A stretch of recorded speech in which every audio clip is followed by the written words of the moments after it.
बैठा बैठा करम तुम्हारे बरत रहा है घाटू नगरी। बैठा बैठा करम क्या है हम सब जानते हैं। नगरी में बैठा बैठा करम तुम्हारे बरत रहा है जोर से। बैठा बैठा करम तुम्हारे बरत रहा है।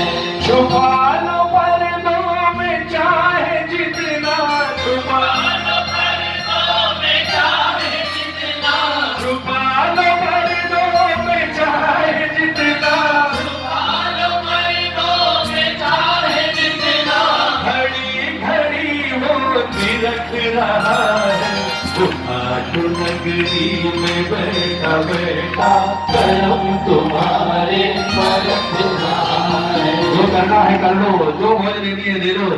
जिस दिन इसके सामने जाकर खड़े होगे ना, एक एक सेकंड का हिसाब ले लेगा आपसे। मैं सच कह रहा हूँ, इसलिए थोड़ी सी अपनी झोली इसके बदलों से इसके नाम से भारी कर लो, ताकि जिस दिन इसके सामने पेशी हो गर्दन झुकाकर नहीं नजर मिलाकर बात कर सको बाबा से।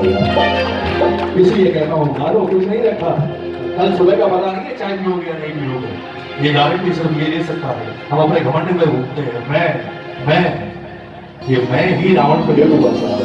आप और हम नहीं क्या, आओ ना दोनों हाथ उठाकर एक बार और पूरी मस्ती में समर्पित भाव से कहना बाबा से कि बाबा घाटू नगरी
दरबार के भिखारी बनकर रहे। मैं तो विश्वास दिलाता हूं अगर आप इसके भिखारी बन गए, इसके नौकर बन गए, आपकी आखिरी सांस तक आप और आपके बच्चे नौकर जागरूक नहीं बन के साथ बहुत अनेक भजन गाया था मैंने। बात की आदत जाती नहीं, और तेरे आगे लाज हमें जस्टिस को नहीं आती। हाँ हाँ तो भक्त में बेशर्म नहीं, भिखारी है उठाओ बिल्कुल सीधे फर्क क्या है? एक मंदिर के बाहर वाला और दूसरे हम मंदिर के अंदर वाले। भिखारी तो है साहब, पर एक चीज के लिए थैंक यू है ना जन्मदिन पर बाबा को 100 बार ठाक रगड़कर बोले तेरी कृपा है, तूने मुझे मंदिर के बाहर का भिखारी नहीं बनाया, तूने मुझे मंदिर के अंदर का भिखारी बनाया। हमेशा कहना फर्क कुछ नहीं, सुनो दोनों भिखारी है, फर्क कुछ नहीं है, फर्क सिर्फ विश्वास का है। एक विश्वास उसका, दूसरा भरोसा आपका। उसे भरोसा है इस सेठानी पर और इस सेठ पर। ये सेठानी जब जाएगी तो 10 रुपए देकर जाएगी, ये सेठ जब जाएगा तो 50 रुपए देकर जाएगा बाहर वाले को। और जो सेठ अंदर जा रहा है उसे भरोसा है अंदर बैठे हुए सेठ पर कि आज जिस सेठ के पास जा रहा हूं उससे 10 करोड़ का सौदा बनवा कर आऊंगा। जिस दिन बाहर वाला ये भेद समझ गया उस दिन बाहर वाले भिखारी खत्म हो जाएंगे। वो 10 रुपए लेकर खुश है, 50 रुपए लेकर खुश है, लेकिन वो बावला ये नहीं जानता बोले मैं कितने घाटे में हूं। मैंने तो 50 रुपए लिए हैं, ये अंदर वाले सेठ से 50 करोड़ का काम करवा करवाना है। इसके दरबार में हमेशा भिखारी बनकर रहता और इसकी चाकरी हमेशा अपने हाथों से करता है। घर में मंदिर है आपके, है ना? अपने घर के मंदिर की साफ सफाई अपने हाथ से किया। वो सेवा जीवन में कभी भी अपने नौकरानी या किसी काम करने वाले को मत देना, किसी को भी। अपने घर के मंदिर की साफ सफाई झाड़ू पोछा, चाहे अगर आप हो अपने दफ्तर में मंदिर बनाया हुआ है तो वहां की सफाई नौकरों को भरोसा नहीं, क्योंकि वो ठाकुर की सेवा है।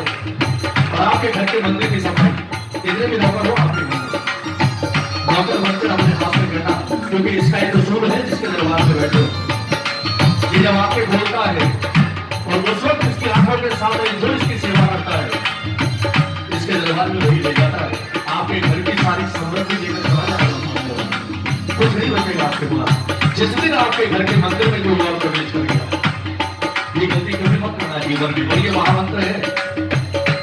अगर घर में मंदिर रखे हो तो नहीं है तो बात अलग, लेकिन अगर है तो उसकी जिम्मेदारी हमेशा खुद निभाना, जैसे अपने बच्चों की निभाना। क्यों? किससे हमारे परख रहा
है।